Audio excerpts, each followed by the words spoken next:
Olá, boa tarde. A Prefeitura da capital paulista antecipou feriados para tentar aumentar o isolamento social. O estado de São Paulo vem registrando recordes de internações por Covid. Foram mais de 3 mil em apenas 24 horas. Em todo o país, faltam profissionais de saúde para atender tantos doentes. Em Porto Alegre, pelo menos 300 vagas estão abertas. Só um hospital de Belo Horizonte precisa de mais 80 profissionais. O Amazonas vai retribuir a ajuda que recebeu em janeiro, enviando cilindros de oxigênio para o Paraná e atendendo pacientes de outros estados. E ainda, a Organização para a Cooperação e Desenvolvimento Econômico criou um grupo para monitorar o Brasil por causa das falhas em implementar medidas anticorrupção. O apelo de grupos e organizações que ajudam comunidades carentes. Uma pesquisa em favelas do país revela que 80% não conseguem alimentar a família sem as doações. Eu não imaginava que tanta gente assim passava fome mesmo, literalmente fome. O Jornal Hoje está começando.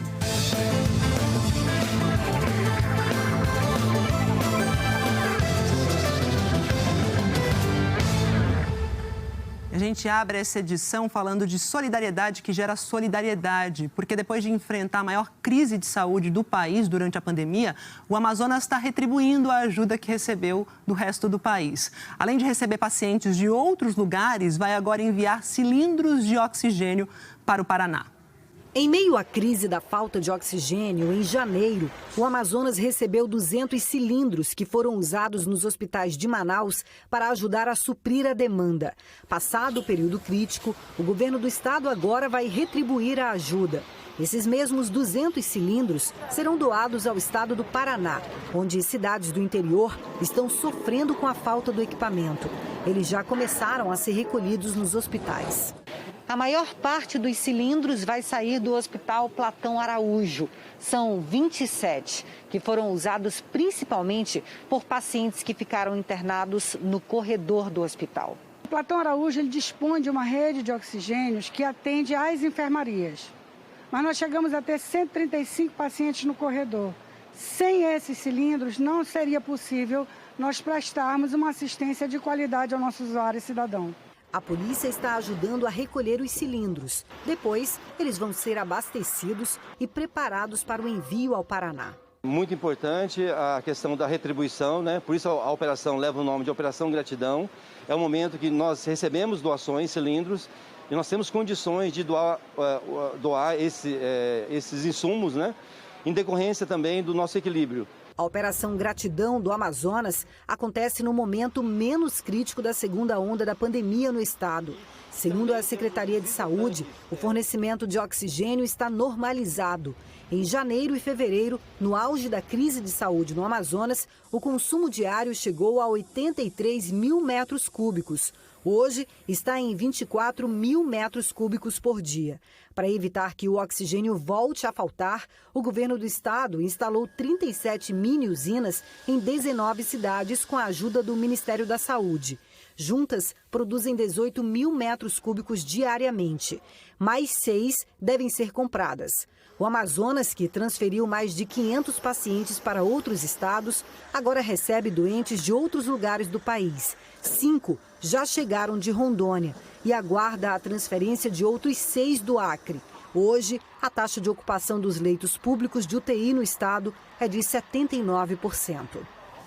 E eu já citei algumas vezes aqui, sobre falta de leitos, que não adianta apenas os leitos serem abertos, Precisa dos profissionais de saúde, enfermeiros, médicos, que demoram tempo para serem formados. Lá no Rio Grande do Sul, além dessa superlotação, da falta de leitos, muitos hospitais estão tendo que lidar com a falta desses profissionais, dos profissionais de saúde. Porto Alegre e as cidades da região metropolitana têm cerca de 300 vagas abertas e pouquíssimos candidatos. O Hospital Moinhos de Vento é um dos maiores da rede privada do Rio Grande do Sul. Só aqui estão abertas 280 vagas de emprego para profissionais de saúde, mas os candidatos quase não aparecem. Muitas pessoas estão desistindo de trabalhar na área da saúde, então isso também é um impacto para nós. E essas equipes que estão vindo trabalhar aqui dentro dessas vagas, a maioria deles já estão trabalhando em outro hospital. Então hoje a gente está compartilhando os profissionais. Então essas pessoas com certeza estão trabalhando aí 12, 13 horas por dia, Uma parte aqui, uma parte em outro hospital e estão bem cansadas.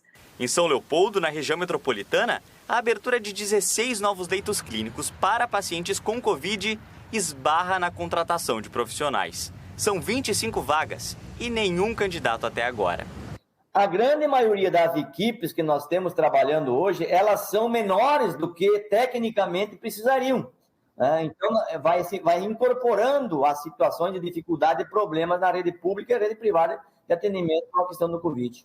No mesmo hospital, faltam pelo menos 25 técnicos de enfermagem para fechar as escalas, porque muitos desistiram do trabalho ou estão doentes.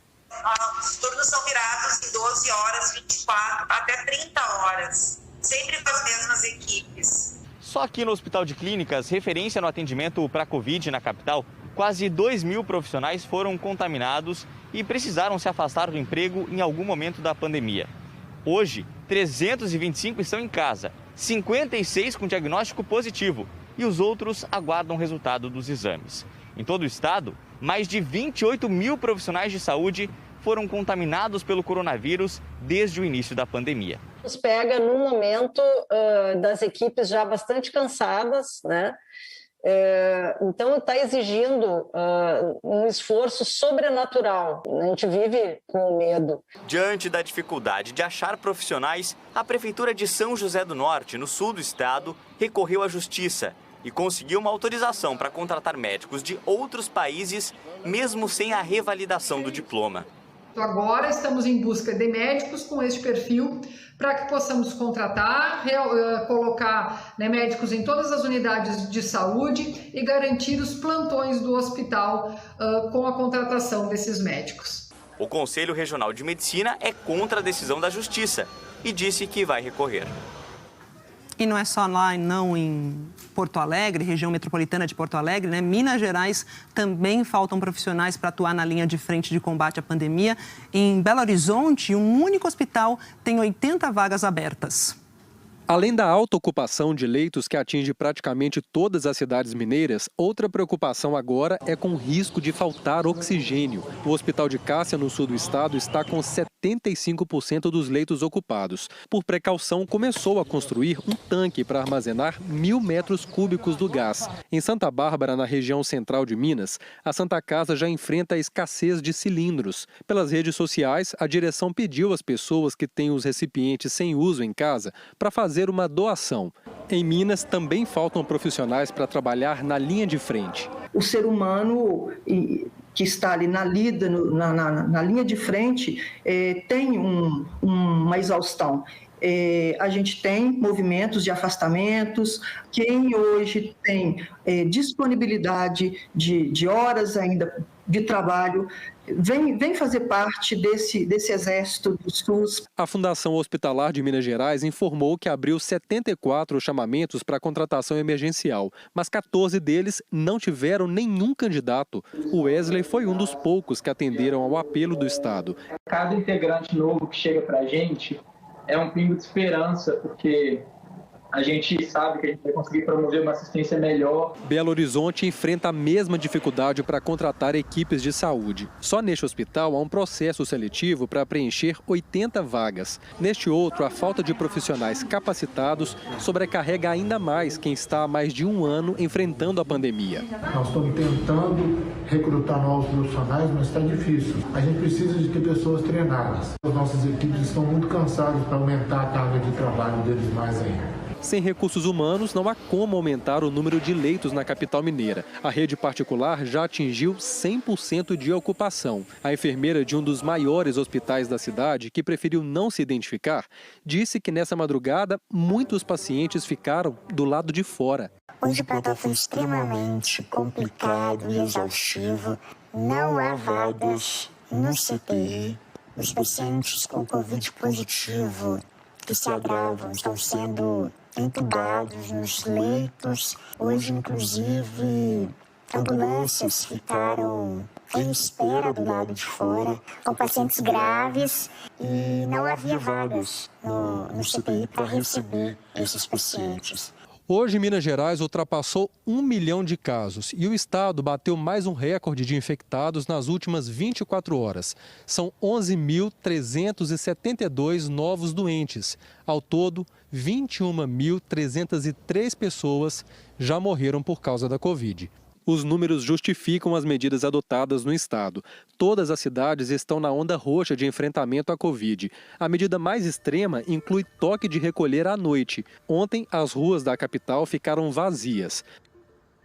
E o Tribunal de Contas da União cobrou das Forças Armadas informações sobre leitos de UTI disponíveis e a taxa de ocupação desses leitos nos hospitais militares. A decisão do ministro Benjamin Zilmer foi tomada em processo que apura se as Forças Armadas não disponibilizaram leitos para a população no momento em que o sistema de saúde está sobrecarregado com internações por Covid. O ministro do TCU destacou que os hospitais das Forças Armadas são custeados com recursos públicos e que é de se esperar que todos os meios disponíveis estejam à disposição da sociedade. O TCU deu prazo de 5 dias para a resposta. Em nota, o Ministério da Defesa disse que as Forças Armadas atuam de forma a assegurar o apoio às necessidades da população e que as demandas de órgãos judiciais e de controle serão respondidas pelos canais competentes. E o ex-governador de Goiás, o Helenês Cândido, morreu ontem à noite. Ele foi vítima de Covid e morreu dentro de uma ambulância. Vamos ver aqui, Helenês, é ele.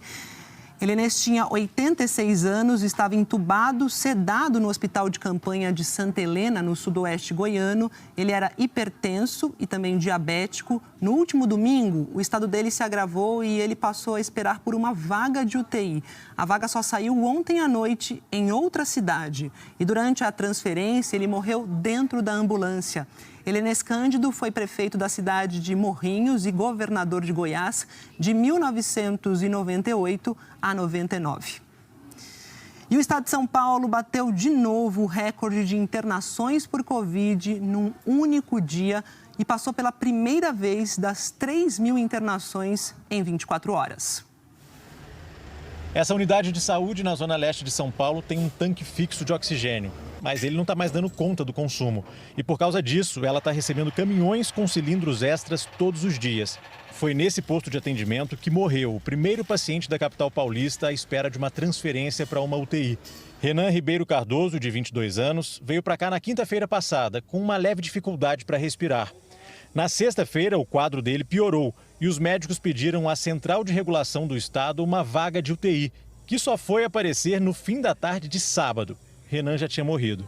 Infelizmente, nós tivemos já o primeiro caso que aconteceu na zona leste da cidade de São Paulo, uma pessoa falecer sem conseguir atendimento aqui na cidade de São Paulo. Só ontem, na cidade de São Paulo, eram 395 pessoas aguardando um leito de UTI aqui na cidade. Ontem, pela primeira vez, mais de 3.000 pessoas foram internadas no mesmo dia com Covid-19. Hoje são quase 26.000 pessoas hospitalizadas em todo o estado com a doença. É tanta gente sendo atendida ao mesmo tempo que já faltam medicamentos. Uma pesquisa feita pelo Conselho Regional de Farmácia aponta que 32 hospitais públicos e 77 privados disseram que estão com desabastecimento de remédios para sedação e anestesia. Mas é um pouco mais preocupante em relação ao serviço público, porque em alguns momentos parece que os distribuidores dão preferência a receber isso, a receber por essa venda antecipadamente do que vender para o serviço público e receber depois. Enquanto muitos lutam pela vida nos hospitais, outros não se cuidam. Na madrugada de hoje, mais uma vez, a polícia, agentes do PROCON e da Prefeitura de São Paulo acabaram com eventos com aglomeração. Um nessa boate de luxo, onde estavam 54 pessoas. Todo mundo foi para a delegacia. Nessa tabacaria, 40 pessoas foram flagradas compartilhando bebidas e narguilé. Também foram assinar o termo de cooperação com a polícia. E o que mais chama a atenção é o que alguns frequentadores do lugar falaram para o diretor de fiscalização. Estão desacreditando. Eles disseram que, mas será que é verdade mesmo que existem pessoas que estão nas UTIs, que estão morrendo?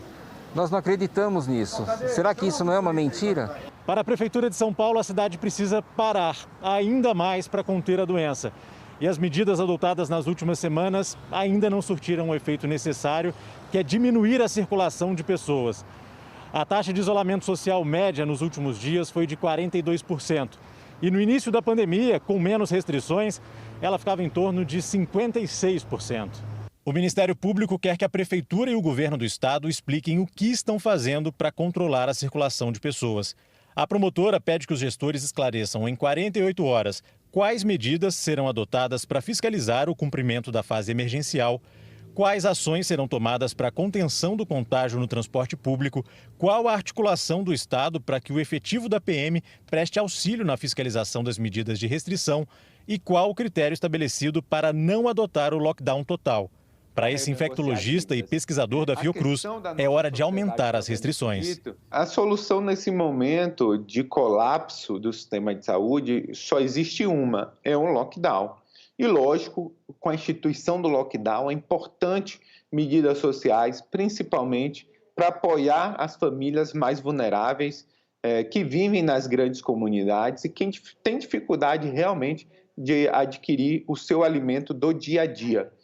E sobre os questionamentos do Ministério Público, o governo do estado de São Paulo disse que vai prestar os esclarecimentos dentro do prazo. E a Prefeitura da capital disse que vai dar os encaminhamentos necessários.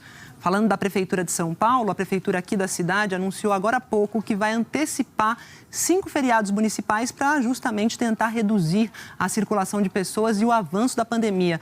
Vou falar com o nosso repórter, o Bernardo Bortolotto, que traz as informações, os detalhes, né, Bernardo? Ao vivo, bem-vindo, boa tarde.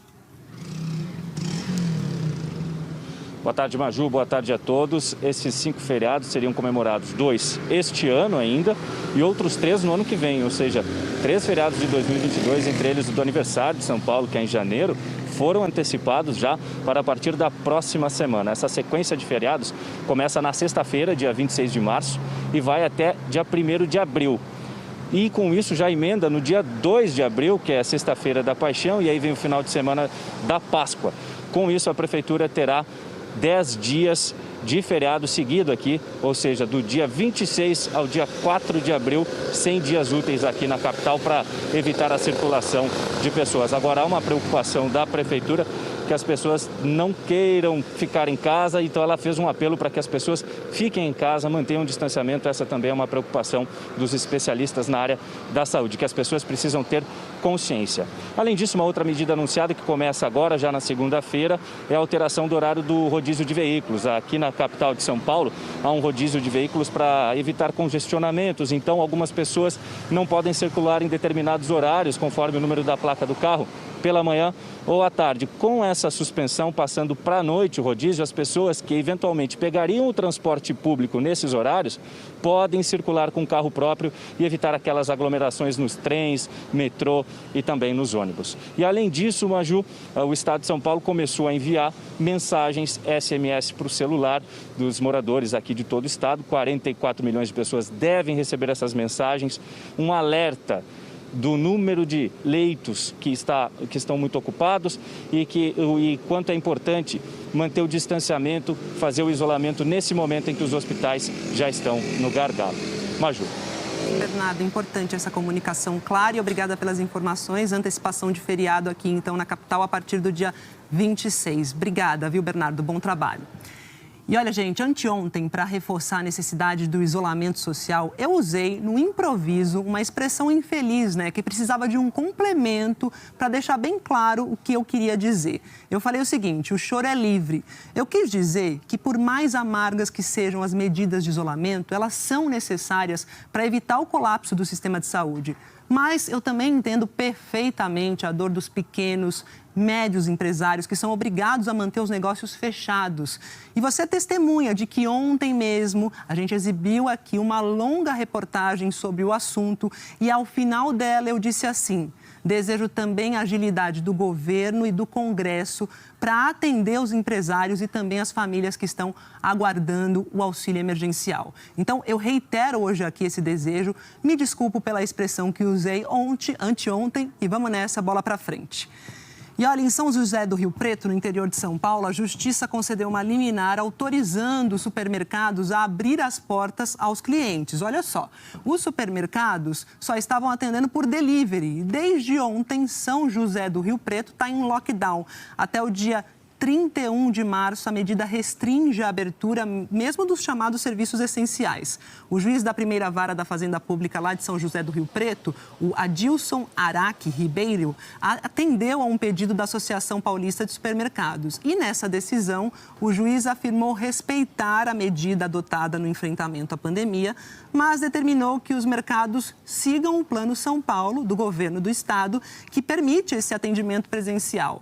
A Prefeitura vai recorrer da decisão e hoje a taxa de ocupação das UTIs da rede pública em São José do Rio Preto é de 100%.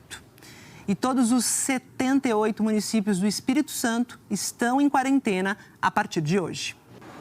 No centro de Vitória, pontos de ônibus vazios hoje de manhã. O governo manteve a frota total com 1.400 ônibus e espera que a quantidade de passageiros caia pela metade durante a quarentena. Pelas próximas 2 semanas, bares e restaurantes não vão receber clientes nem para buscar comida. Só pode delivery. Nas academias, ninguém malhando. Exceto serviços considerados essenciais, como farmácias, quase todo o comércio fica fechado. Shoppings e salões de beleza não abrem. Aos domingos, até padarias e supermercados estão proibidos de funcionar. Encontro em praça pública também não pode. Nos condomínios, regras específicas para o uso das áreas de lazer. E as prefeituras têm que impedir aglomerações nas praias. Hoje teve abordagem na orla de Vila Velha. As escolas ainda podem receber alunos hoje e amanhã, mas a partir de segunda, só aulas online. O objetivo dessas medidas é reduzir a circulação de pessoas. O governo do estado afirma que, se não for assim, não vai ter como atender todos os casos graves de Covid. O número de internações cresceu muito nos últimos dias e as UTIs ficaram cheias como nunca aconteceu durante essa pandemia. De cada 10 leitos, 9 estão ocupados. Não tem nenhuma chance de qualquer sistema de saúde dar conta disso. Ou a gente interrompe ou nós não teremos condições de atender a todos. Tá certo? É por isso que a gente pede a colaboração, a ajuda, a compreensão, a paciência, o apoio. Para compensar os 14 dias sem funcionamento, o governo deve anunciar medidas de ajuda às empresas. A Federação das Indústrias está incentivando o trabalho em casa. Precisamos dar a nossa contribuição neste momento de restrições mais severas. Quem puder fazer trabalho remoto e colocar equipe em home, por favor, faça isso imediatamente. Hoje o estado tem 749 leitos de UTI e pretende chegar a 900 nos próximos dias. Mas já há uma preocupação se haverá profissionais de saúde disponíveis. As unidades de saúde dos bairros também estão cheias e recebendo mais casos de Covid. A doença já matou mais de 6.800 pessoas no Espírito Santo. Essas medidas não são achismo, mas são a certeza técnica, a certeza científica de que, de fato, nós podemos diminuir a disseminação da doença e, por consequência, a utilização de leitos. Do Espírito Santo, a gente vai do Espírito Santo para o Amapá, sim. A partir de hoje, as 16 cidades do Amapá adotaram medidas mais rígidas de isolamento social. O comércio não pode abrir as portas. Os restaurantes que estavam funcionando até às 8 da noite agora só podem atender por entrega.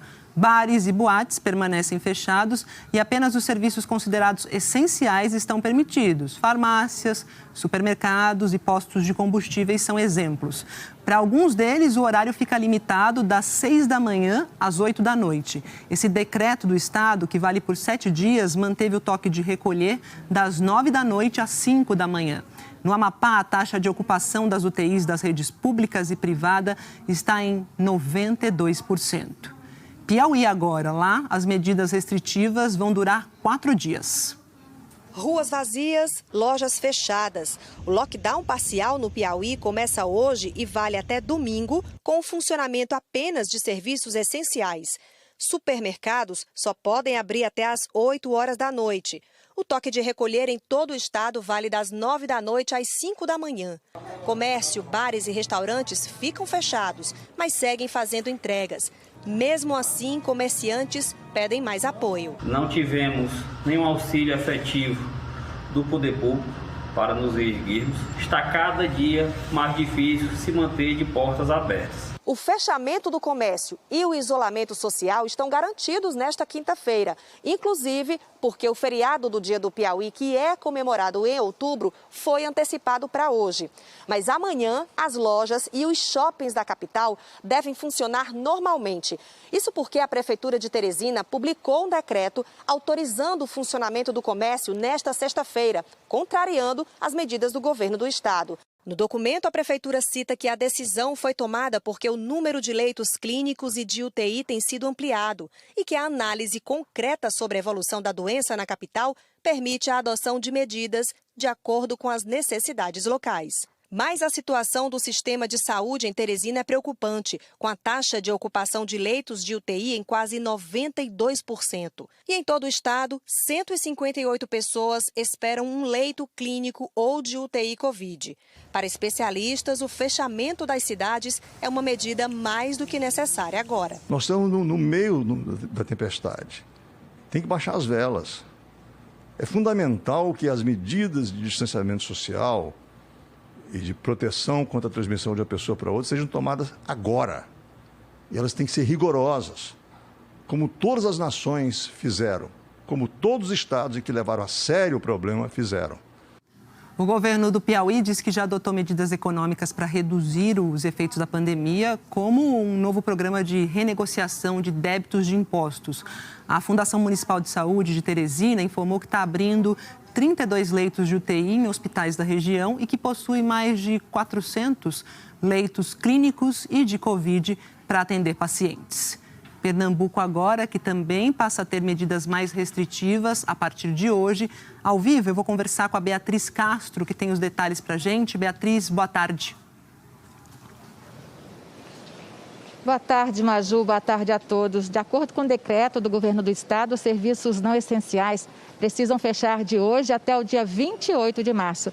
E isso inclui, por exemplo, shoppings, restaurantes, lojas do comércio aqui no centro da cidade, parques, praias, academias de ginástica. Mas tem exceções como armazéns de construção, concessionárias de veículos, oficinas, lojas de informática. E, claro, os serviços essenciais vão continuar funcionando. Farmácias, hospitais e clínicas. Acontece que nossas equipes flagraram hoje, nesse primeiro dia, várias aglomerações. Dá só uma olhada nessa imagem. Quanta gente esperando por um metrô. A Companhia de Trens Urbanos disse que está monitorando as estações para fazer os ajustes necessários. Em Petrolina, no sertão de Pernambuco, diz respeito ao decreto. Lojas com portas abertas até a metade. Na frente de uma delas teve um culto e muitas pessoas perto umas das outras. E essas lojas de portas abertas até a metade, a gente também encontrou em outras cidades da região metropolitana. Enquanto isso, a taxa de ocupação dos leitos de UTI na rede pública de Pernambuco não para de aumentar. Está em 97%. Nossa equipe de produção teve acesso a uma lista com 224 pacientes que hoje estão esperando uma vaga no leito de UTI.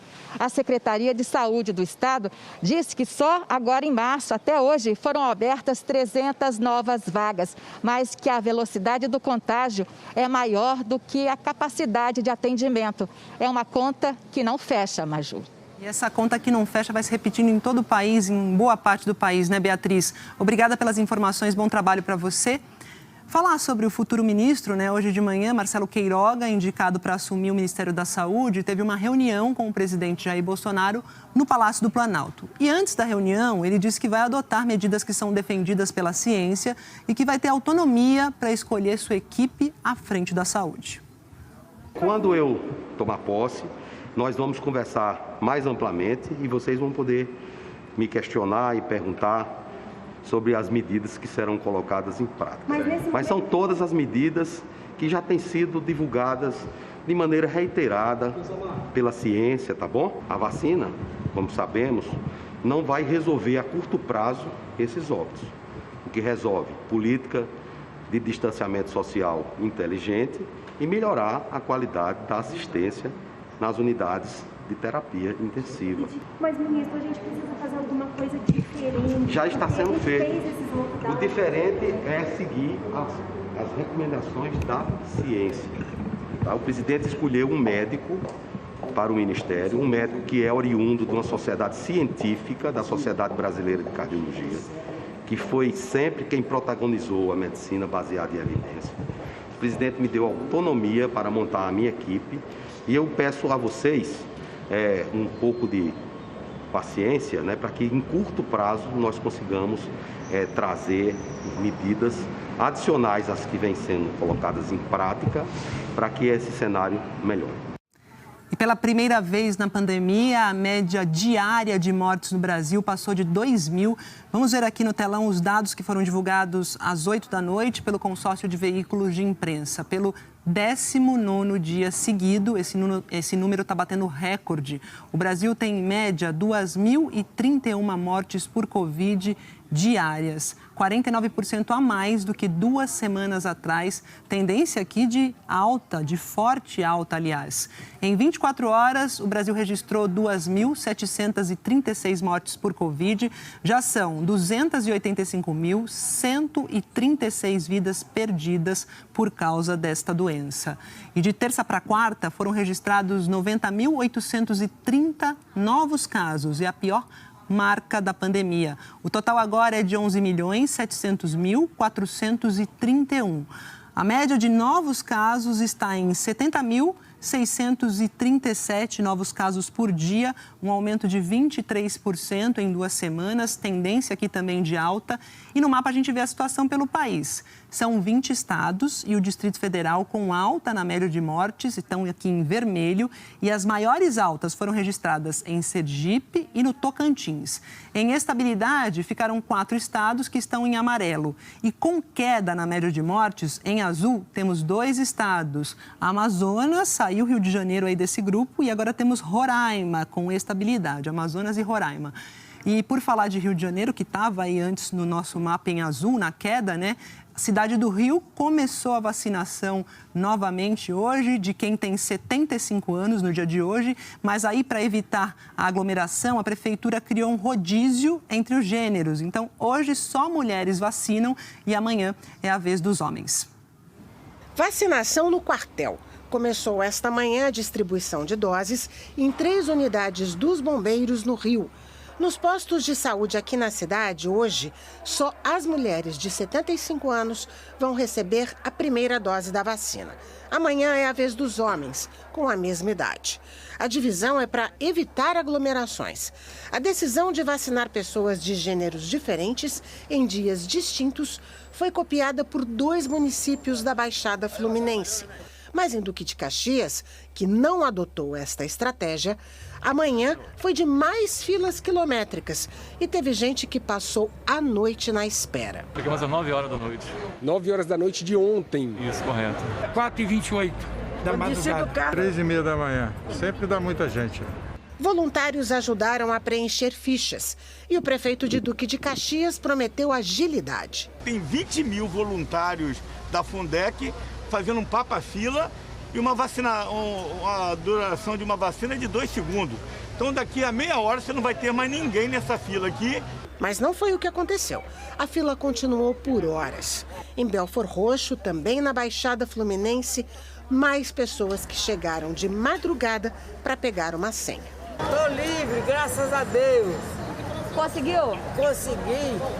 Que essa tal de variante nunca apareça mais aqui. 88 municípios do Rio de Janeiro vão receber mais vacinas até o fim do dia. O estado entrou na fase crítica, com mais de 80% das vagas de UTI ocupadas. A fila de espera tem mais de 200 pessoas. A situação da capital é ainda mais grave.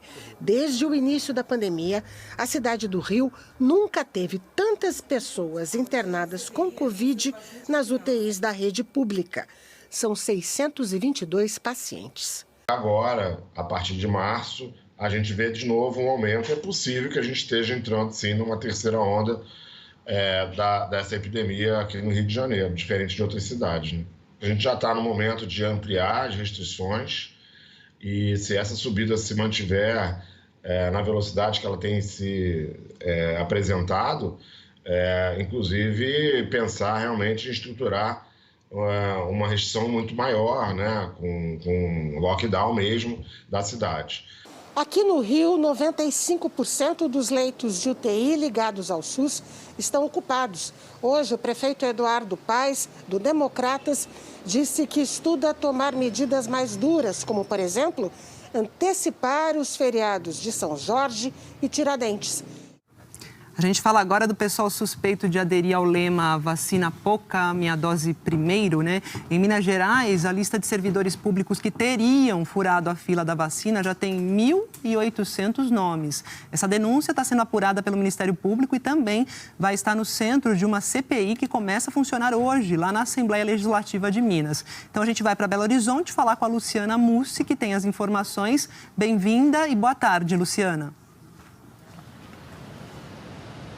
Oi, Maju, obrigada. Boa tarde para você e para todo mundo que está com a gente no JH. Essa lista inicial tinha 828 nomes, mas aí a nossa produção fez um levantamento que revelou que 120 desses nomes não constavam como servidores do governo do estado, nem no portal da transparência e nem nos registros da empresa terceirizada que presta serviço ao governo aqui de Minas Gerais. A nova lista tem mais nomes, 1.800. Essa lista foi encaminhada aqui para a Assembleia Legislativa, para o presidente da casa, por e-mail, pela Secretaria de Estado da Saúde. E aí, então, o presidente aqui da Assembleia recebeu e passou para a comissão, que foi instituída ontem. São 2 deputados da base do governador Romeu Zema do Novo, 1 da oposição e 4 independentes. Esses deputados querem saber, então, quem de fato tomou essa vacina e se houve irregularidade com relação ao Plano Nacional de Vacinação. Lembrando que essas denúncias custaram o cargo do então secretário estadual de Saúde, aqui o Carlos Amaral, e também do então secretário adjunto, o Marcelo Cabral. Os dois negam qualquer irregularidade. O governo do estado publicou nessa semana novas exonerações de servidores relacionados àquela primeira lista. A gente tentou contato com o Ministério Público Estadual, que também investiga esse caso, mas a gente ainda não teve retorno. Maju, volto com você. Boa tarde a todos. Boa tarde, obrigada pelas informações, Luciana.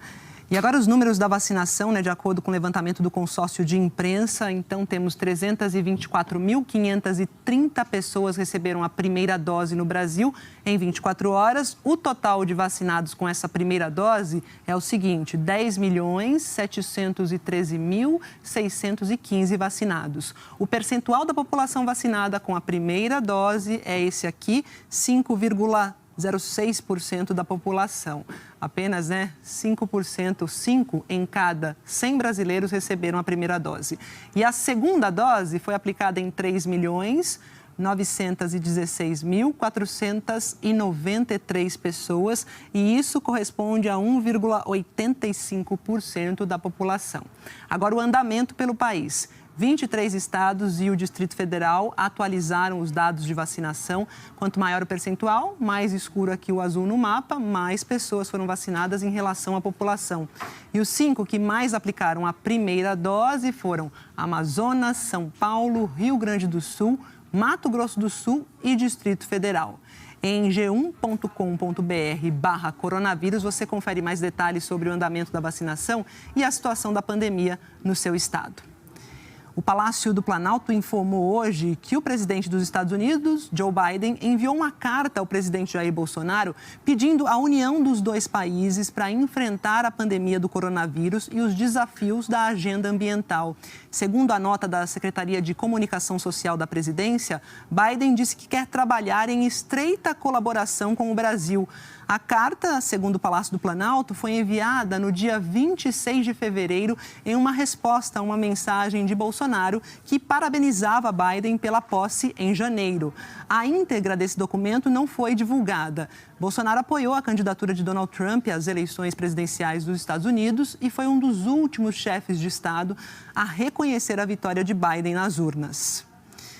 E um estudo preliminar mostrou que a vacina de Oxford, AstraZeneca e a vacina da Pfizer, BioNTech, são eficazes contra as variantes do coronavírus, principalmente contra a variante brasileira. Então a gente vai lá para Londres falar sobre essa boa notícia com o correspondente Pedro Vedova, que conta, desse estudo preliminar. Ainda é preliminar, Pedro? Mas é animador, Traz esperanças. Boa tarde.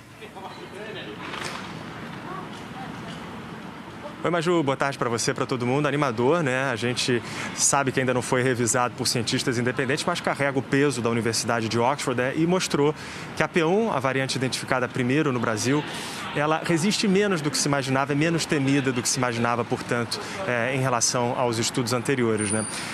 As duas outras variantes que preocupam mais a comunidade científica internacional, né? A variante identificada aqui no Reino Unido e a lá na África do Sul, elas também não conseguiram driblar essas duas vacinas, da Pfizer e BioNTech e também da Oxford AstraZeneca, mas ainda assim elas têm uma eficácia, as duas vacinas têm uma eficácia menor em relação a elas. De qualquer forma, é um estudo que vai entrar certamente nas revistas científicas, né? Vai ser revisado então pelos pares e é uma notícia animadora, a gente vai ver os detalhes na reportagem. A variante identificada no Brasil é menos resistente do que se pensava. A vacina de Oxford AstraZeneca e a da Pfizer BioNTech neutralizaram a P1 e impediram a infecção das células. As outras duas cepas mais preocupantes também não conseguiram driblar as duas vacinas. A variante identificada no Reino Unido teve um comportamento parecido com a P1. A cepa encontrada primeiro na África do Sul é a que se defende melhor. A conclusão surpreendeu os cientistas de Oxford, porque as mutações no espinho dela são muito parecidas com as da P1, que mostrou bem menos resistência. Os pesquisadores acham que as modificações em outras partes do vírus podem explicar a diferença. Ainda assim, as duas vacinas conseguiram uma eficácia acima de 50% contra todas as variantes. A Universidade de Oxford também destaca a importância de desenvolver novas vacinas contra essas e outras linhagens. O estudo aponta a variante identificada na África do Sul como a maior preocupação. Ela deveria ser, portanto, o principal alvo das doses de reforço ou nas novas versões de vacinas. A pesquisa ainda não foi revisada por cientistas independentes. A Universidade de Oxford estudou a capacidade de proteção de alguns tipos de anticorpos e acha que outros podem ter uma capacidade de proteção eficaz. Os pesquisadores destacam ainda que estudos já mostraram o impacto mínimo das variantes contra células de defesa. O corpo tem várias maneiras de lutar contra as variantes. Exatamente um ano atrás, a população de Bérgamo, na Itália, vivia momento de caos e dor. A cidade foi o epicentro da primeira onda da pandemia no país. Em 18 de março de 2020, um comboio do Exército removeu dezenas de vítimas da Covid porque não havia mais espaço nos cemitérios. Essa cena chocou a Itália, chocou o mundo, né? Num momento em que o mundo ainda tentava entender a dimensão do que estava por vir.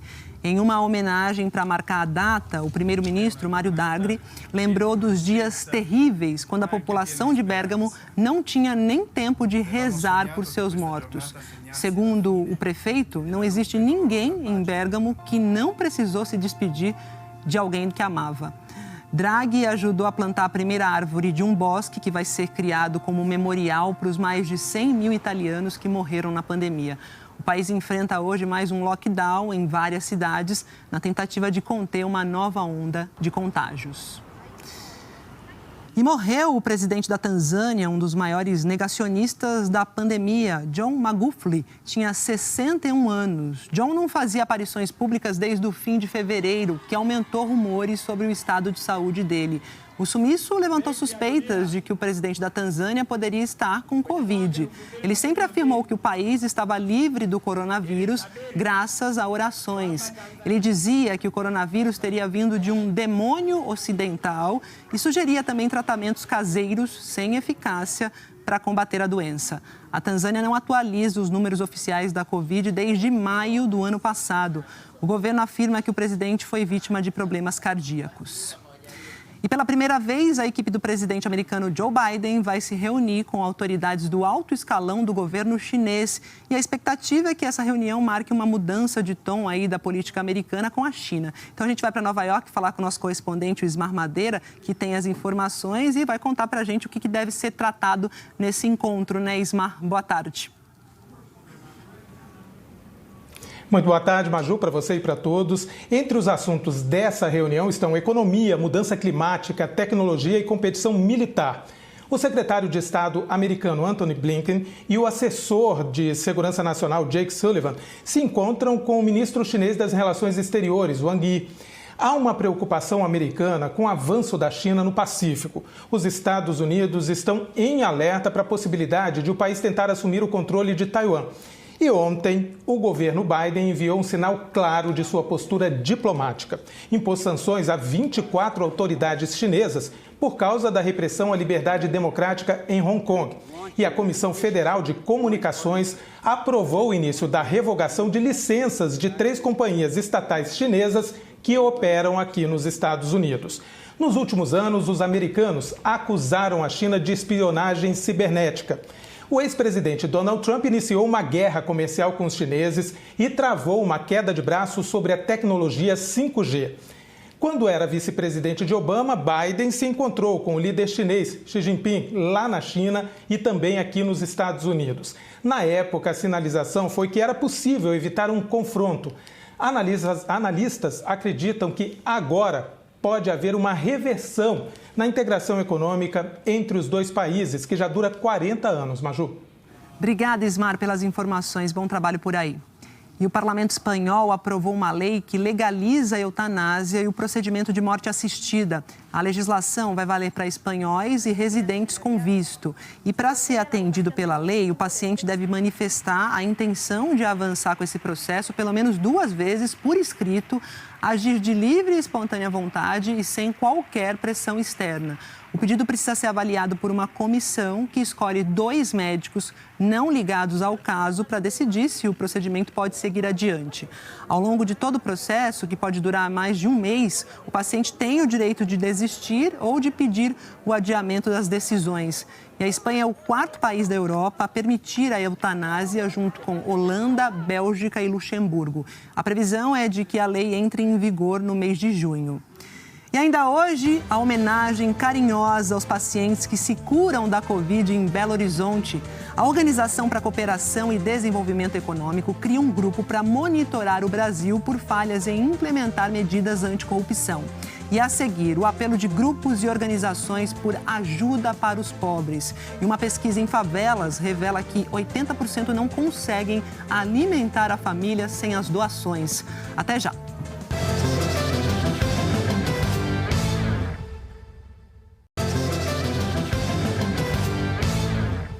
De volta para falar, que quem tem fome tem pressa, e grupos e organizações que ajudam comunidades carentes estão chamando a atenção para a queda nas doações neste momento que é o mais crítico da pandemia. Uma pesquisa feita em favelas de todo o país mostra que essa redução é muito preocupante. Olha só, mais de 80% dos entrevistados disseram que não conseguem alimentar a família sem as doações. É hora do almoço. Quando a distribuição começa, já tem muita gente esperando. Nos últimos meses, a fila da fome só cresce nas esquinas do Rio de Janeiro. Até o começo do ano, esse grupo de voluntários demorava, em média, 3 horas para distribuir 150 quentinhas. Mas agora, a fome cresceu. E é tanta gente precisando que em 1h30 não tem mais nada.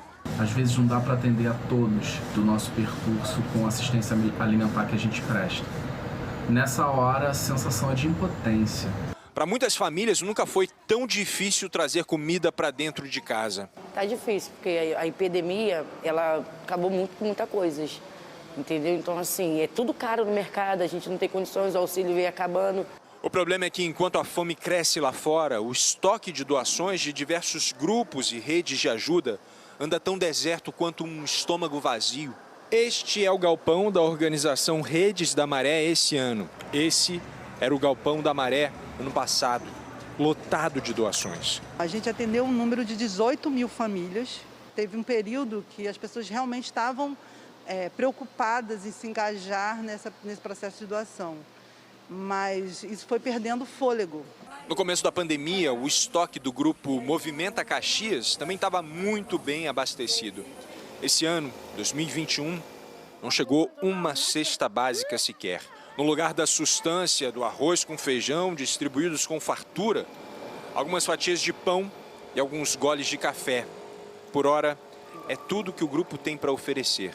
O Movimenta Caxias, que é um dos membros da Coalizão Negra por Direitos, entregou ano passado mais de 22 mil cestas de alimento para famílias. E aí a gente fica pensando agora, olhando esse galpão vazio, que o galpão está vazio, mas a demanda aumentou ainda mais, né? E como nós vamos atendê-la?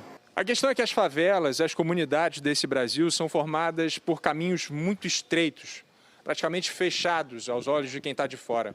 E aí quando a fome aperta aqui dentro, quando a necessidade se torna uma agonia constante, como é que faz para pedir ajuda?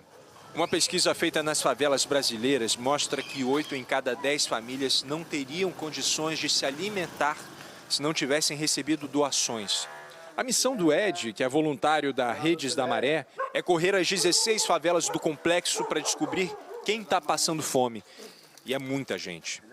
Dona Luciana, 5 filhos, um com câncer, miséria extrema, nem celular tem, entendeu? Todos esses que eu vou falar não tem celular. Dona Neuza, 3 filhos também, sem celular, miséria extrema. Denizete, sem celular também, miséria extrema. Camila, 5 filhos, um também com câncer. Foi numa dessas rondas que ele encontrou na Vila Pinheiros a casa da Lucileia, que tem 5 filhos e nenhuma renda. Nos últimos dias só teve fubá para comer, no almoço e no jantar. Numa ação de emergência, o Ed e o Gerson conseguiram uma cesta para ajudar a família. No começo eu cheguei até a chorar muito, entendeu? Porque mesmo morando aqui, eu não imaginava que tanta gente assim passava fome mesmo, literalmente fome.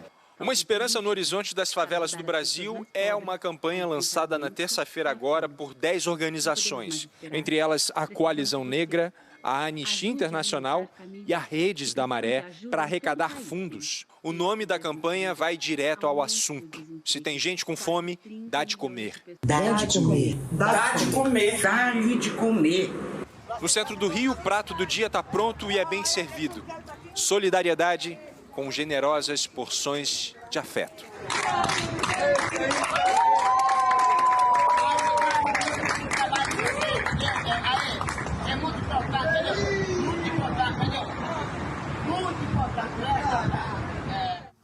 É muito importante, é isso aí. Se tem gente com fome, dá de comer. E na página do JH você encontra informações sobre como ajudar as entidades, né, como essa que a gente mostrou aí na reportagem. Então ajude.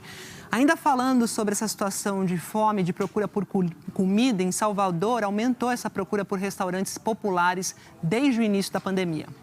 Às 7 da manhã já tem gente na fila, 3 horas e meia antes de a comida ser servida.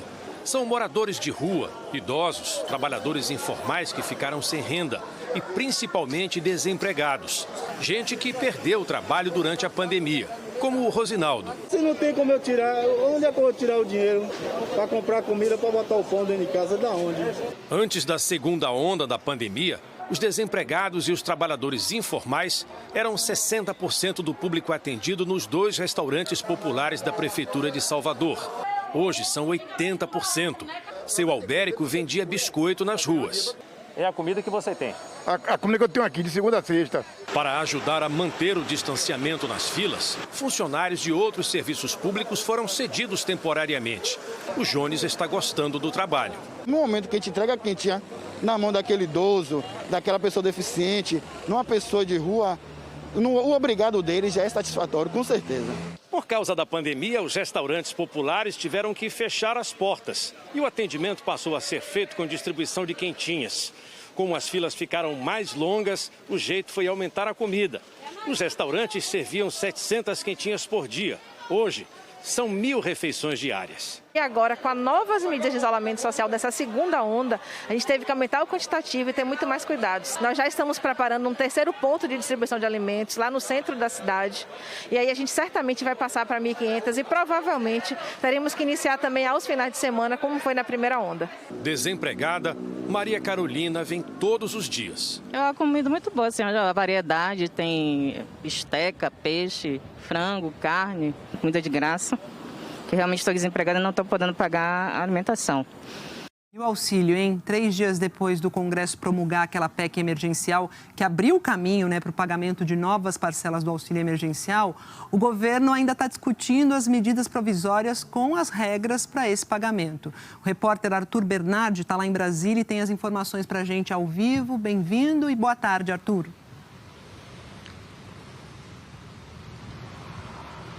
Tudo bem, Maju? Obrigado. Boa tarde para você, uma ótima tarde a todos. O presidente da República, Jair Bolsonaro, se reuniu hoje pela manhã no Palácio do Planalto com o presidente da Caixa Econômica Federal, Pedro Guimarães.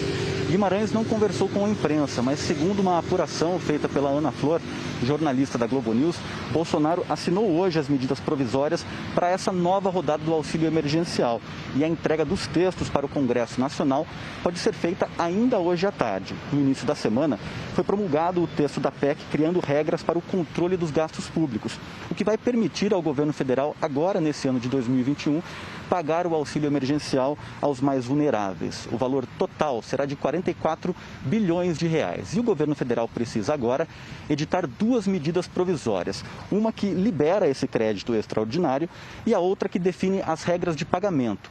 O Ministério da Economia indicou que esse pagamento vai ser feito em 4 parcelas, com valor médio de R$ 250, variando entre 175 e 375, de acordo com o tamanho da família.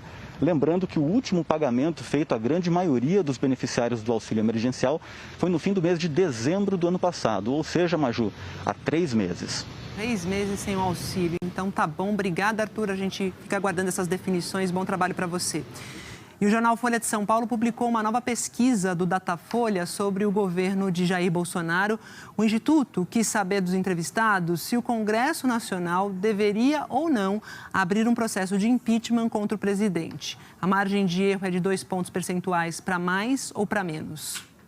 No fim de abril do ano passado, 48% responderam que o Congresso não deveria abrir um processo para afastar o presidente.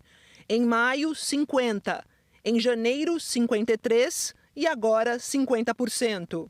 Na primeira pesquisa, 45% disseram que o Congresso deveria abrir um processo de impeachment contra o presidente. Em maio, 46%. Em janeiro, 42% e agora 46%. 6% não sabiam. Depois 4% de novo e agora 3%. O Datafolha também perguntou aos brasileiros sobre a capacidade do presidente Bolsonaro de liderar o país. No começo de abril do ano passado, 52% responderam que sim, o presidente tem capacidade. 45% no fim de abril e em maio. 46% em janeiro deste ano e agora 42%. Na primeira pesquisa, 44% disseram que o presidente não tem capacidade de liderar o país. Depois, 49%, 52%, 50% e agora 56%. Os que não souberam responder eram 4%, 5%, 3%, 4% e agora 3%. E a edição eletrônica da Folha publicou há pouco um novo recorte da pesquisa sobre as medidas restritivas e cresceu o apoio à diminuição do horário de funcionamento do comércio e serviços em geral para conter o avanço do coronavírus. Vamos aos números. Em dezembro, 61% se disseram favoráveis à diminuição do horário de comércio e serviços em geral. Agora, 71%. Na pesquisa anterior, 37% disseram ser contra essas restrições de horário. Agora, 28%. Indiferentes, 1% nas duas pesquisas. Não sabem, também 1% em ambas pesquisas. E a soma das respostas em algumas questões passa de 100, então, por questões de arredondamento. O Datafolha ouviu por telefone 2.023 pessoas na segunda e na terça-feira. Vamos falar com a Andréia Sadi agora, porque ela apurou novidades naquele caso do sargento da Força Aérea que foi preso por levar num avião oficial cocaína do Brasil para a Espanha. Ela tem militares presos. Sadi fez até uma reportagem sobre isso para o Fantástico, né, Sadi? Conta pra gente o que você apurou mais. Boa tarde. Tudo bom, Maju? Boa tarde a você, boa tarde a todos. Esse caso repercutiu muito em 2019 e ainda tem muitas perguntas a serem respondidas, né? Muitas lacunas. À época, até o vice-presidente Hamilton Mourão chamou o sargento que foi preso, nesse caso, de mula qualificada. O que aconteceu hoje? A Justiça Militar, pela primeira vez, autorizou prisões, nesse caso, após o flagrante da prisão do sargento Manuel Silva Rodrigues. Esse sargento estava naquela comitiva de apoio ao presidente Bolsonaro, ao G20 no Japão. Ele foi preso em flagrante em Sevilha, na Espanha, ao tentar entrar no país com 39 quilos de cocaína. depois da prisão em flagrante dele, várias investigações em curso, em andamento, ao longo desses últimos 2 anos. E agora, pela primeira vez, a gente tem as prisões, pelo menos as primeiras prisões desse caso, segundo a gente apurou, Maju, eu e o produtor Arthur Guimarães. A prisão de um tenente-coronel, 2 sargentos, além da mulher desse sargento. Foram todos presos e são suspeitos de serem cúmplices dessa operação de envolvimento nesse esquema de tráfico internacional. Então, são informações preliminares. Hoje, a Justiça Militar deferiu, autorizou essas primeiras prisões no caso do sargento com cocaína no avião da FAB, da Força Aérea Brasileira. Essas prisões, segundo a gente apurou também, Maju, ela foi feita pela FAB, que solicitou apoio técnico da Polícia Federal para as buscas. Então, são essas informações envolvendo esse caso que gerou muita repercussão em 2019 e ainda a gente tem muitas respostas a dar. As investigações têm muitas respostas a dar a respeito dessa investigação, Maju. É isso, Sadia. Obrigada pelas informações. Ótimo trabalho para você, ótimo dia. E vamos falar da subida no preço dos combustíveis, que fez muita gente buscar alternativas para diminuir os impactos da alta no bolso, né? A procura pelo gás veicular aumentou lá no Recife. Quem abastece sabe que o preço da gasolina está mais alto. Só neste ano foram 6 aumentos da Petrobras nas refinarias, mas que atingiram também o bolso do consumidor. Para economizar, o motorista de aplicativo Orion Martins decidiu investir na instalação de um kit gás. O melhor caminho hoje é o gás. Muita gente tem tido a mesma ideia. As oficinas seguem funcionando no Recife porque são consideradas serviço essencial. E o movimento está intenso. A partir do primeiro aumento de combustível líquido, né, gasolina e álcool, a procura dobrou nas nossas lojas. A gente fazia em torno de 4 conversões por dia, hoje chega a fazer 10 conversões por dia. Aqui na cidade, a instalação do kit de gás natural veicular, que vem com um cilindro, mangueira e registro, custa em média R$5.000. A vantagem é que 1 litro de gasolina faz uns 10 quilômetros e custa em média no Recife R$ 5,59. Já 1 metro cúbico de GNV faz 14 quilômetros e custa em média R$ 3,00. É uma economia de aproximadamente 60%, ou seja, dá para rodar mais pagando menos. Instalar o kit gás não impede que o carro também possa ser abastecido com gasolina. Ed é gerente comercial de uma das maiores produtoras de cilindros, onde o gás fica armazenado no veículo, em São Paulo, e disse que a produção disparou.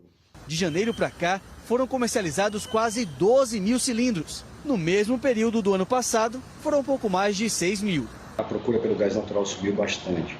Temos aí, comparando o primeiro trimestre de 2021 com 2020, já temos um crescimento de aproximadamente 90% na procura por cilindros novos para gás natural. E o setor deve passar por mudanças, com a aprovação da nova lei do gás pela Câmara e que segue agora para a sanção presidencial. Especialistas dizem que a nova lei pode aumentar a competição e baratear o preço. Agora, empresas que quiserem construir um gasoduto devem apenas pedir autorização para a agência reguladora do setor. Com mais concorrência, você vai ter provavelmente uma diminuição dos preços, pois vai ter também mais investimento na distribuição do gás. Para instalar o kit gás nos veículos é preciso cumprir algumas regras, como vistorias do Detran e do Inmetro. Auri fez tudo certinho. Ele mora longe do trabalho. Chegava a gastar R$1.000 por mês com gasolina. Agora percebe uma economia de 60%. Aí quando a gente vai para a ponta do lápis, a gente vê o que é mais vantajoso e realmente com o preço do combustível, tanto o álcool quanto a gasolina hoje em dia, não está dando. E a seguir, a OCDE cria um grupo para monitorar o Brasil por falhas em implementar medidas anticorrupção. A Câmara derruba um veto do presidente Bolsonaro e limita o uso de gravações ambientais pelo Ministério Público e a Polícia Federal. E a previsão do tempo com a Eliana Marques e também as homenagens carinhosas aos pacientes que se curam da Covid em Belo Horizonte. Voltamos já já.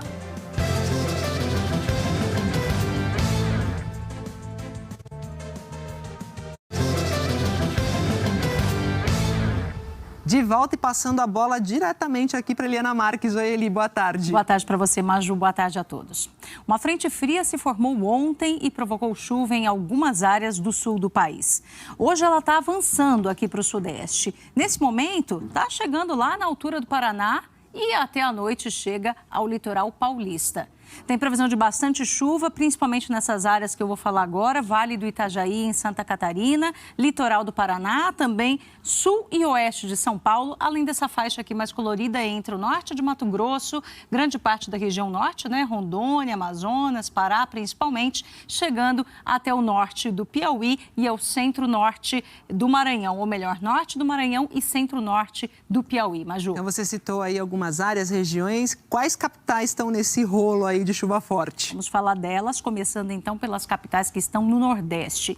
Teresina e São Luís têm previsão de muita chuva, 50 milímetros só hoje. Lá na região Norte, destacamos principalmente Porto Velho com 30 milímetros, Manaus e Belém, as duas com 40 milímetros de chuva. No Centro-Oeste, no Sudeste e no Sul também tem capitais com muita chuva sendo esperada hoje. Uma delas é Cuiabá, que a gente vê agora ao vivo, olha, com nuvens carregadas. A temperatura máxima prevista é de 27 graus, não está fazendo aquele calor todo justamente por causa de mais nuvens e da chuva. São Paulo agora, imagens ao vivo também com previsão de temporais, né? O céu já azul, mas já formando chuva também. Teve temporal ontem à noite, teve hoje de madrugada, vai chover mais e os temporais são esperados de hoje à tarde até a madrugada de amanhã, principalmente. E agora chegamos a Florianópolis, previsão de 20 milímetros de chuva em Florianópolis. Tempo também meio fechado, né? Mas está abafado por lá, Maju.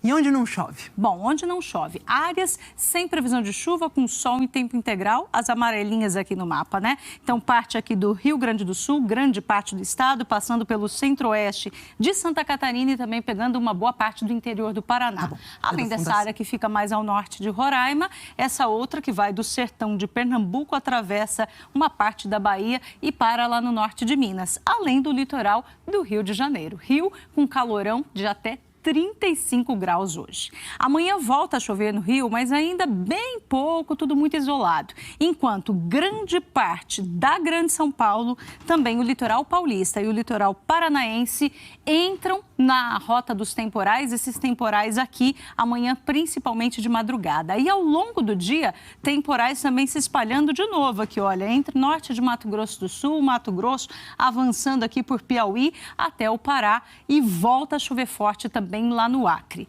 Litoral gaúcho e catarinense amanhã ficam com mar agitado com ondas de até 2,5 metros. Bom, e eu encerro com uma boa notícia, falando de dezembro para cá, até fevereiro, a seca diminuiu no centro-sul do país. Em dezembro, a gente vê que estava tudo mais escuro, né? Entre Rio Grande do Sul, Mato Grosso do Sul, sul de Goiás e o oeste aqui de São Paulo. Era seca grave ou extrema, segundo a Agência Nacional de Águas. Essa diminuição a gente vê nitidamente em janeiro e continua em fevereiro. Olha, nessa parte aqui o mapa está mais claro. Aconteceu por causa das chuvas de verão. Não foi um verão dos mais chuvosos, né? Mesmo assim, a chuva ajudou a diminuir a seca no centro-sul do país. Agora, no Nordeste, a seca fraca que aparece em amarelo aumentou um pouco no mês de fevereiro, porque não é uma época de muita chuva lá no Nordeste. Agora, no outono, que começa já no próximo sábado, a tendência é de mais chuva pegando aqui áreas do leste nordestino. Maju. Muito bem, Eli. Obrigada. E seca tá minha garganta também. Preciso dar uma tossida. Obrigada, Eli. Até amanhã, Maju. Até amanhã. Olha só, a Justiça Federal do Distrito Federal determinou que a Fundação Palmares volte a incluir o nome de personalidades negras que foram excluídas da lista de homenageados da entidade. Essa decisão do juiz Diego Câmara suspende a retirada dos nomes de Benedita da Silva, Marina Silva e João Francisco dos Santos, que foi conhecido como Madame Satã, dessa lista de personalidades. A Justiça analisou uma ação popular que alegou que a decisão da Fundação Palmares, em outubro do ano passado, não respeitou o processo legal porque não houve um processo administrativo para discutir esse caso. Para o juiz, faltou uma motivação prévia para a adoção da medida. E a Organização para a Cooperação e Desenvolvimento Econômico confirmou a criação de um grupo para monitorar o Brasil por causa das falhas do país em implementar medidas anticorrupção. A OCDE está enxergando sinais de retrocesso no combate à corrupção no Brasil. A criação de um grupo temporário para monitorar o assunto num país específico não é inédita, mas rara. Em nota à produção da TV Globo em Londres, a Organização para a Cooperação e Desenvolvimento Econômico disse que isso só aconteceu em 2005 e em 2009, para monitorar a situação num outro país do G20, cujo nome não foi divulgado porque a medida não era pública. Sobre o Brasil, a OCDE falou que decidiu criar o chamado Subgrupo de Monitoramento durante uma reunião em dezembro do ano passado, que o objetivo é continuar monitorando as questões levantadas durante e depois da alta missão enviada ao país em 2019, bem como outras que possam surgir. A nota fala em analisar progressos e que uma primeira reunião ocorreu no último dia 9, quando algumas questões foram discutidas com o Brasil. A nota não deixa claro quais autoridades ou instituições participaram desse encontro e fala que a próxima reunião vai ser em outubro. A informação sobre a criação desse grupo foi divulgada primeiro pela BBC Brasil, na última segunda-feira. A reportagem fala que há duas motivações primordiais para a medida. A primeira teria sido a aprovação da Lei de Abuso de Autoridade, que criminaliza algumas condutas de juízes e procuradores. Segundo a reportagem da BBC Brasil, a OCDE avalia que a lei pode ser usada como elemento de intimidação contra investigadores que estejam cumprindo seu dever. A outra motivação, de acordo com a reportagem, teria relação direta com a família Bolsonaro. As decisões judiciais que até agora protegeram Flávio Bolsonaro na investigação do caso das rachadinhas na Assembleia Legislativa do Rio. Uma dessas decisões foi no mês passado, quando o Superior Tribunal de Justiça anulou novamente a quebra de sigilo de Flávio Bolsonaro. Na reportagem da BBC Brasil, o presidente do Grupo de Trabalho Antissuborno da OCDE, Drago Kos, diz que essas ações prejudicam seriamente a capacidade do Brasil de detectar e combater a corrupção de forma eficaz. Além disso, ele fala, também tomamos conhecimento de outros problemas atuais. Um desses problemas teria sido o fim formal da Força-Tarefa da Lava Jato, também no mês passado. Sobre esse assunto, o presidente do Grupo de Trabalho Antissuborno da OCDE afirmou: operações como a Lava Jato, que começam devido a problemas urgentes e importantes de corrupção, nunca devem durar para sempre. No entanto, tendo em mente que nesse caso nem todas as atividades investigativas foram finalizadas, inclusive em alguns casos importantes, o desejo de encerrar a operação o mais rápido possível é realmente surpreendente. Para ele, a troca de mensagens entre o ex-juiz Sérgio Moro e os procuradores da Força Tarefa, revelada em junho de 2019 pelo site The Intercept Brasil, é antiética, mas não acaba com o legado da Lava Jato. A OCDE diz que desde 2019 vinha divulgando alertas públicos ao governo brasileiro. Em nota, o Palácio do Planalto disse que desde aquele ano nunca houve por parte da OCDE qualquer manifestação oficial ao governo brasileiro sobre um suposto retrocesso do país no combate à corrupção. Que a criação do grupo para monitorar o tema da corrupção no país teve o endosso do Brasil e que o país está adotando diversas medidas para reforçar e aprimorar o enfrentamento à corrupção. 37 países fazem parte hoje da Organização para a Cooperação e Desenvolvimento Econômico. Mas a Convenção Antissuborno da OCDE tem 44 países. O Brasil só faz parte dessa convenção e já sinalizou diversas vezes interesse em entrar para o grupo principal. Ontem, o governo brasileiro parabenizou em nota o australiano Matthias Cormann, novo secretário-geral da OCDE. O texto fala que o Brasil participa ativamente de múltiplas linhas de trabalho da organização, que espera iniciar o processo de entrada no grupo o mais rápido possível e que o novo secretário-geral pode contar com o país para apoiar os valores fundamentais da OCDE. E a Câmara dos Deputados derrubou ontem, em sessão no Congresso, o veto do presidente Jair Bolsonaro a um trecho do pacote anticrime. A posição dos deputados limita o uso de gravações ambientais pelo Ministério Público e Polícia Federal. O veto do presidente Jair Bolsonaro foi derrubado por ampla maioria dos deputados, 313 pela derrubada e apenas 99 contra. A queda do veto contou com o apoio maciço de partidos do Centrão, que apoiam o presidente Bolsonaro. Muitas bancadas ficaram divididas. A manutenção do veto só foi apoiada pela maioria das bancadas do Cidadania, Novo, PROS, PSC, PSL e também do partido Rede Sustentabilidade. O trecho que limita o uso das gravações ambientais foi incluído pelo Congresso durante a tramitação do chamado pacote anticrime em 2019 e vetado por Bolsonaro a pedido do então ministro da Justiça, Sérgio Moro. O texto dizia que a captação ambiental feita por um dos interlocutores sem o prévio conhecimento da autoridade policial ou do Ministério Público poderá ser utilizada em matéria de defesa quando demonstrada a integridade da gravação. A justificativa para o veto do presidente foi a seguinte: a proposta do Legislativo, ao limitar o uso da prova obtida mediante a captação ambiental apenas pela defesa, contraria o interesse público, uma vez que uma prova não deve ser considerada lícita ou ilícita unicamente em razão da parte que beneficiará. Outro argumento foi que o texto feito pelos parlamentares é contrário à jurisprudência do Supremo Tribunal Federal, que admite utilização como prova da infração criminal a captação ambiental feita por um dos interlocutores sem o prévio conhecimento da autoridade policial ou do Ministério Público, quando demonstrada a integridade da gravação. Os deputados que defenderam a manutenção do veto consideram que é um retrocesso no combate a crimes, especialmente os de corrupção, e cobraram que a bandeira de combate à corrupção não seja esquecida. Cadê o ímpeto do combate à corrupção? Cadê aqueles parlamentares e o próprio governo que entraram na política, ou pelo menos se elegeram em 2018, dizendo que estavam aqui para combater a corrupção? A gente não vê mais isso. E é muito mais um argumento de quem quer encontrar justificativa para defender o indefensável e defender, na verdade, a proteção própria ou de terceiros e uma possibilidade de serem acusados contra algo que eles fizeram. Deputados que votaram para rejeitar o veto presidencial alegaram que permitir esse tipo de prova para uma acusação pode violar direitos. Gravações ambientais já serviram de base para a abertura de investigações de grande repercussão envolvendo políticos. Uma delas foi a gravação feita em uma reunião no Palácio do Jaburu entre o então presidente da República, Michel Temer, e Joesley Batista, um dos donos da JBS. Joesley gravou a conversa. Num trecho, após mencionar o ex-presidente da Câmara, Eduardo Cunha, o empresário disse que zerou o que tinha de pendência com Cunha e que estava de bem com ele. Temer respondeu: tem que manter isso. Em delação premiada, Joesley afirmou que suas falas eram indicação de pagamentos mensais a Cunha para que evitasse que o ex-deputado colaborasse com a justiça e que o então presidente sabia disso. Temer sempre negou e, em 2019, foi absolvido da acusação de obstruir a justiça. Outro caso foram as gravações feitas pelo ex-secretário do governo do Distrito Federal, Durval Barbosa, de políticos recebendo dinheiro desviado de contratos do governo do DF.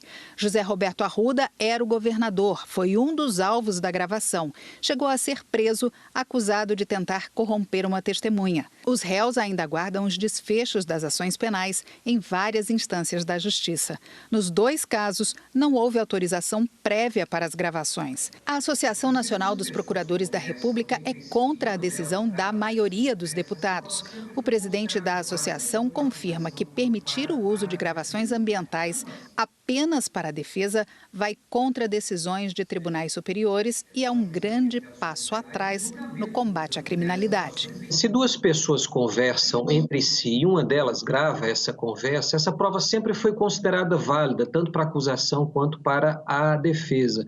Tanto assim que qualquer dessas pessoas pode prestar um depoimento dizendo que essa conversa ocorreu e isso é válido. Há uma jurisprudência praticamente pacífica nesse sentido e, de fato, isso pode trazer retrocessos, repito, não apenas no combate à corrupção, mas na apuração de crimes em geral em nosso país. Os vetos presidenciais são analisados em sessões conjuntas de deputados e senadores. Esse ponto das gravações ambientais ainda precisa ser votado pelo Senado.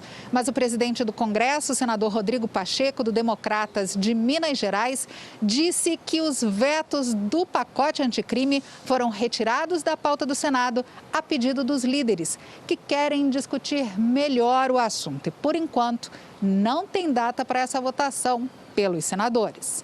Vamos para Brasília ao vivo agora, porque tem uma informação quentinha, porque diante do baixo estoque de medicamentos para intubação de pacientes em UTIs, o Ministério da Saúde fez uma requisição administrativa para garantir os insumos necessários. A Raquel Honorato tem os detalhes e conta como funciona isso para a gente. Raquel, boa tarde.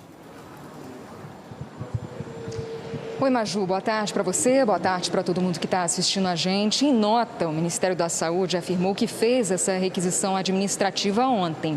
São 665.507 medicamentos para intubação para um período de 15 dias. Essa medida foi tomada 2 dias depois de os gestores comunicarem ao Ministério da Saúde sobre o estoque crítico em todo o país do chamado kit intubação, que são remédios para anestesia e sedação, e também de alertarem que só durariam no máximo para os próximos 20 dias.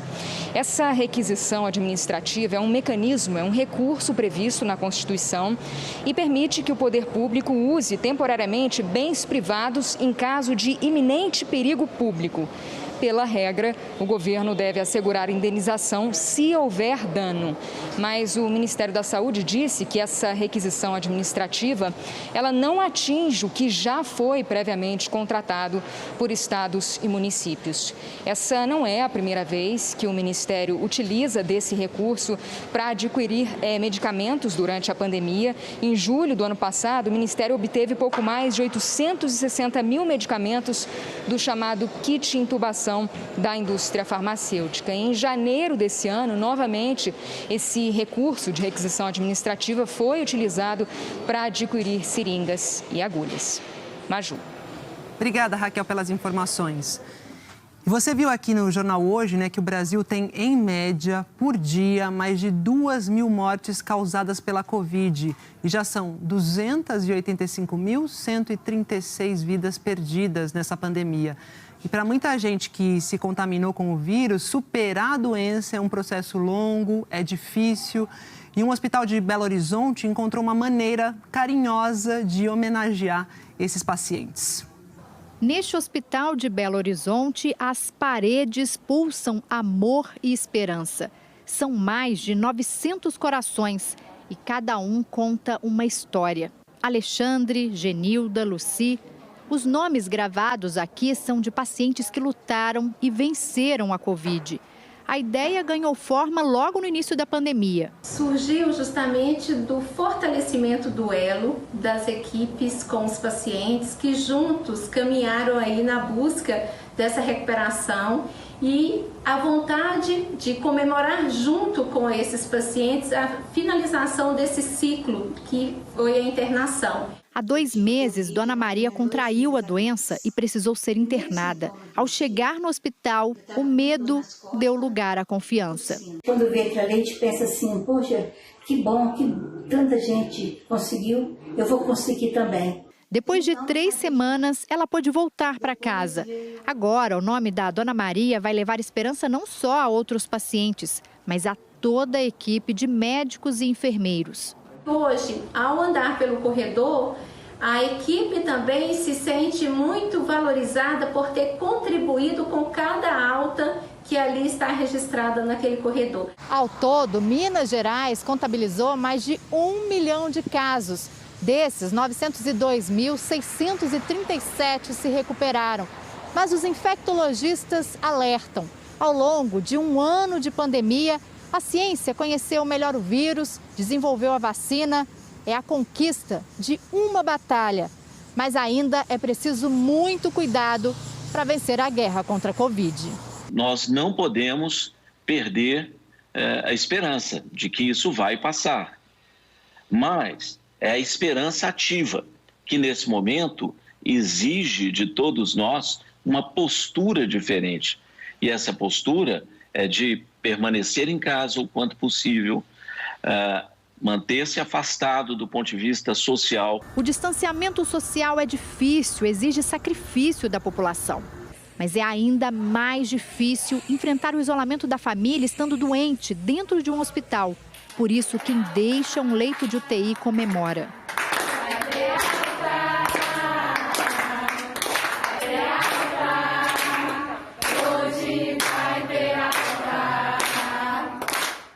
É isso aí. O Jornal Hoje termina por aqui. Agradeço sua companhia. Você acompanha outras notícias no Jornal Nacional. E para rever as nossas reportagens, vai lá ao Globoplay. Boa tarde e até amanhã.